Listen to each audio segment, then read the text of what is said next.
Аз пях за България, защото я обичах. Аз прославих нейната божествено хубава природа. Аз се вглъбявах в историята й, защото бях пленен от величието на нейния минал живот. С усещането и нагласата, които провокират тези думи, написани от големия Иван Вазов, започва една магична туристическа разходка. От миналото, през настоящето и устремена към бъдещето, в която история, култура и бит се преплитат, за да разкрият в пълнота тонзус, магията на Тунджа. Туристически маршрут с дължина от 195 км, готов да разкрие пред всеки турист и посетител красотата, гостоприемството на жителите на общините Тунджа, Ямбол, Стралджа и Болярово. Ако времето, с което разполагате, е кратко, ние ви предлагаме 3-дневна обиколка на област Ямбол, с начало на магията античния град Кабиле, разположен край днешното село Кабиле и край разкопките Малкото Кале, край село Воден.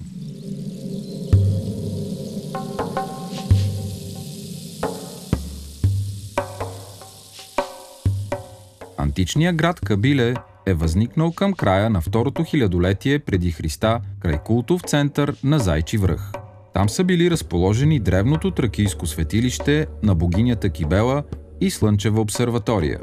В подножието на върха е разположен Националният археологически резерват Кабиле, в който могат да се видят останките на едноименния древен град.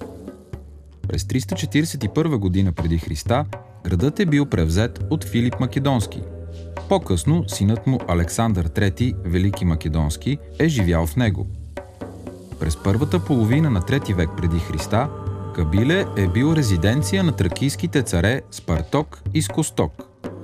Градът е имал собствена монетарница, в която са били сечени емисии на монети на Филип и Александър Македонски. В началото на 2 век след Христа Кабиле е бил превзет от римляните, след което се превръща в един от най-важните римски военни лагери в провинция Тракия. В резервата има изграден и закрит археологически музей, който е отворен за посещения.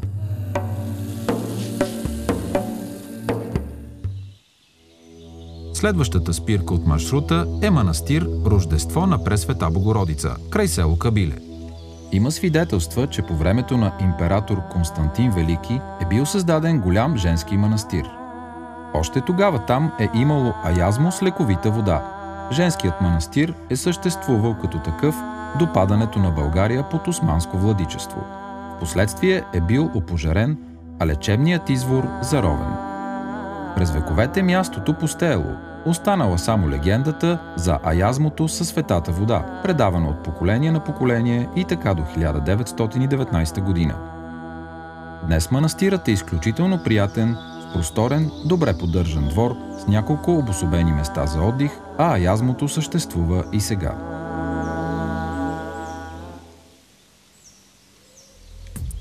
От манастира пътуването продължава до още едно впечатляващо място – конната база в село Кабиле. Модерният комплекс с породисти животни е предизвикателство за любителите на конния спорт. А на тези, които все още се притесняват да се отдадат на това преживяване, комплексът предлага отдих на открито и вкусна храна, с която гостите могат да се подкрепят, за да продължат своето пътуване в магията на Тунджа.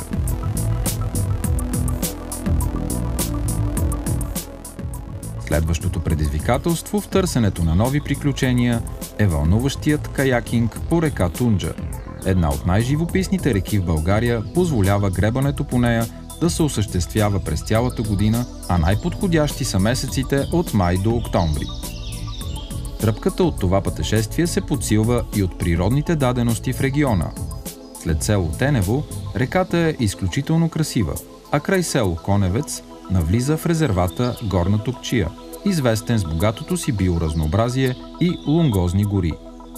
За да гребете с каяци по реката не е необходимо да имате опит. Специалисти с необходимата екипировка ще бъдат опитни водачи на групите.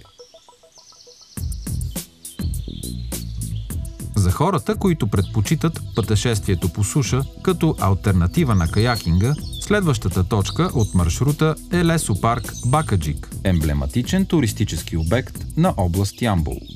Красива природа с подходящи места за отдих и панорамни изгледи оправдават наименованието на местността – Гледките. парка се намира храм-паметник Александър Невски с манастир Свети Спас.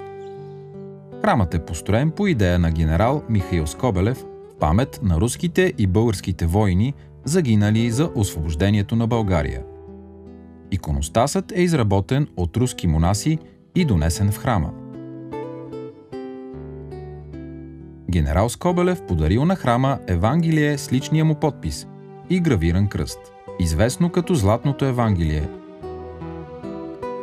На отсрещната страна на пътя, в тунел в скалите, можете да разгледате параклиса Исус и Самарянката. Според преданията, по време на издълбаването на скалния тунел, един от монасите сънувал, че от скалите ще бликне вода, която е лечебна, и след няколко дни монасите достигнали до изворчето.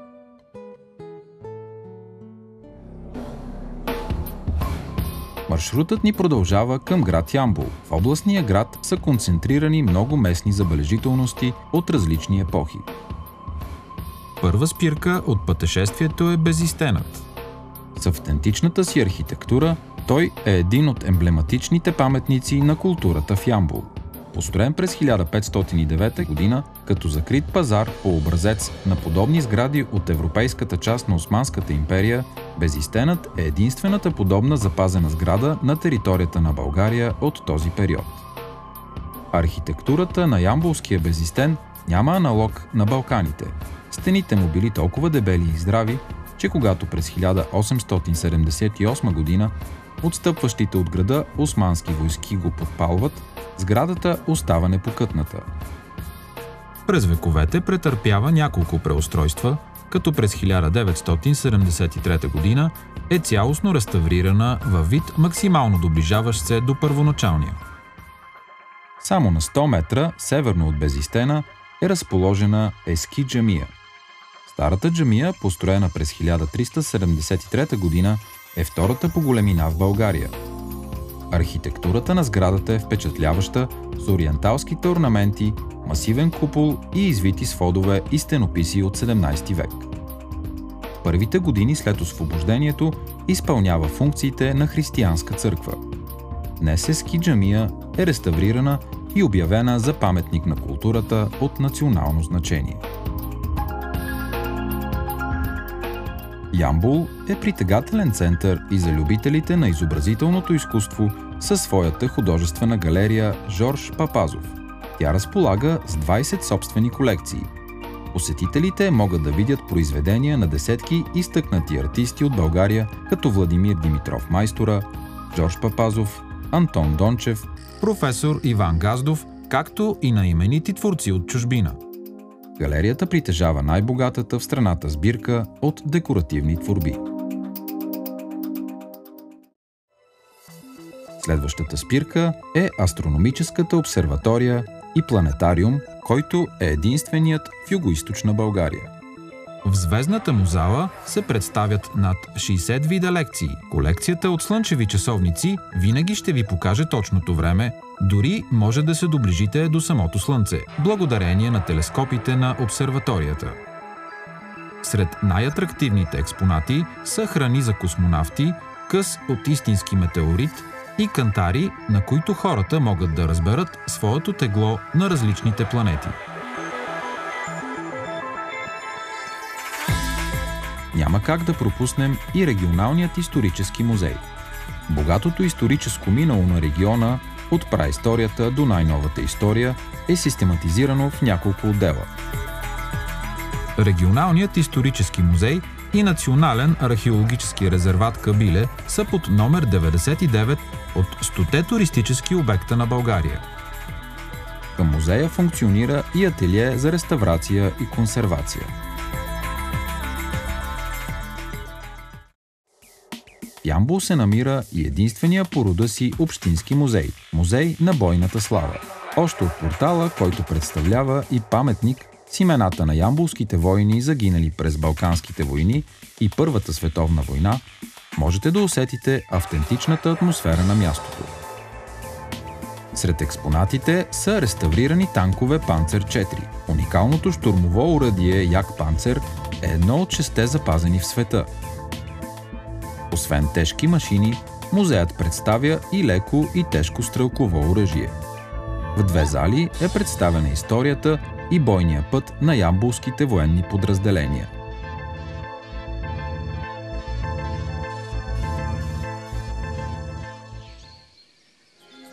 Разходката ни в град Ямбол продължава към квартал Каргон, където в непосредствена близост могат да се видят Възрожденския етнографски комплекс и църквите Свети Георги и Света Троица. Комплексът разполага с етнографска къща с зала за културни събития, ателиета за пресъздаване на художествени занаяти и посетителски културно-информационен център. Тук се пресъздават обичаи, свързани с българските фолклорни празници, а посетителите могат да опитат своите умения в изработването на предмети от бита и изкуството на Възраждането. Следващата ни спирка е невероятната църква Свети Георги. Влизайки в храма, посетителите няма как да не забележат невероятно красивия иконостас, уникално произведение на резбарското изкуство, изработен от братята Иван и Йосиф Филипови, възпитаници на Дебърската резбарска школа.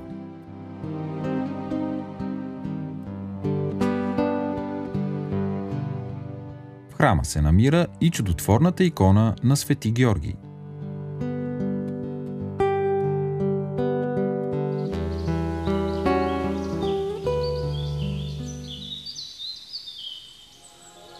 От Ямбол се отправяме към село Зимница. Тук ще посетим етнографската експозиция и църковният храм Свети Димитър. Разглеждайки сбирката, ще придобиете представа за бита на българите в селото от 19-20 век с съхранени от този период предмети и мебелировка, подредени в няколко битови стаи. Сред експонатите са бебешка люлка, окачена за тавана във всекидневната, истински ромели за мелене на жито, домашна шерапана за вино, запазен стан и други вещи, подредени така, както са били използвани от нашите прапрабаби и дядовци. Цялата сбирка е изложена в автентична старинна къща.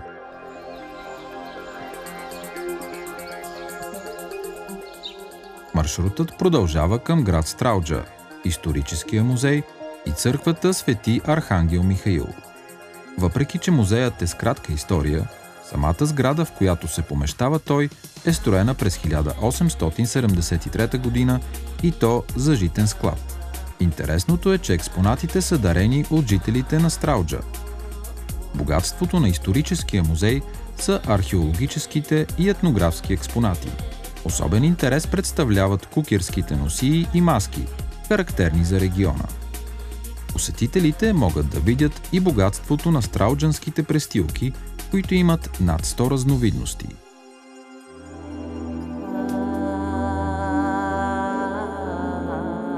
Храм Свети Архангел Михаил